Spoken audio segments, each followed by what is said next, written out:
Budget 2025 senior citizens को अब नहीं रहेगी टैक्स की चिंता। सेविंग्स और एफडी पर बड़ी राहत का ऐलान करेगी सीतारमण। सीनियर सिटीजन्स को यूनियन बजट 2025 में खुशखबरी मिलने जा रही है। वित्त मंत्री निर्मला सीतारमण इनकम टैक्स के मामले में बुजुर्गों के लिए बड़ी राहत का ऐलान करेगी। वित्त मंत्री 1 फरवरी 2025 को यूनियन बजट पेश करेगी। सीनियर सिटीजन्स और सुपर सीनियर सिटीजन से जुड़े संगठनों के प्रतिनिधियों ने वित्त मंत्री से टैक्स में राहत की मांग की थी। उनका कहना था कि रिटायरमेंट के बाद बैंक सेविंग्स अकाउंट और फिक्स्ड अकाउंट में जमा उनके पैसे पर मिलने वाला इंटरेस्ट उनके लिए काफी मायने रखता है। उनकी मांग है कि अगर इस इंटरेस्ट पर वित्त मंत्री टैक्स में राहत देती है तो इससे उन्हें काफी फायदा होगा। सेक्शन 80 टीटीए के तहत कितना मिलता है डिडक्शन। इनकम टैक्स की ओल्ड रिजीम में बैंक सेविंग्स अकाउंट में जमा पैसे 10,000 रुपए का इंटरेस्ट टैक्स फ्री है। इनकम टैक्स एक्ट के सेक्शन 80 टीटीए के तहत यहाँ टैक्स छूट मिलती है। बुजुर्गों का कहना है कि सरकार को टैक्स छूट की यह सीमा बढ़ाकर 20,000 रुपए कर देनी चाहिए।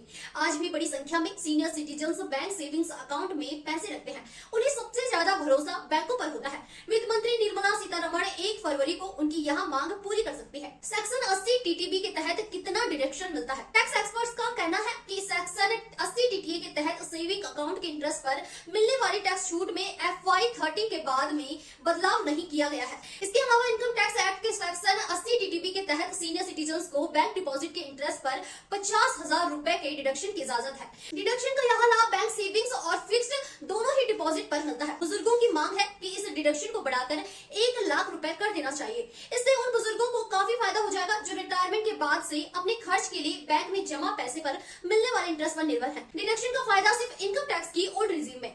यहाँ बात ध्यान में रखना जरूरी है कि बैंक में जमा पैसे पर ऊपर बताए गए सेक्शन के तहत मिलने वाला दोनों तरह का डिडक्शन इनकम टैक्स की पुरानी रिजीम में मिलता है। अगर कोई सीनियर सिटीजन से इनकम टैक्स की नई रिजीम का इस्तेमाल करता है तो उसे ये दोनों डिडक्शन नहीं मिलेंगे। सरकार ने 2020 में इनकम टैक्स की नई रिजीम का ऐलान किया था। नई रिजीम में टैक्स के रेट्स कम है लेकिन ज्यादातर डिडक्शन का फायदा नहीं मिलता है। पुरानी रिजीम में टैक्स के रेट्स थोड़ा ज्यादा है लेकिन कई तरह के डिडक्शन का लाभ मिलता है।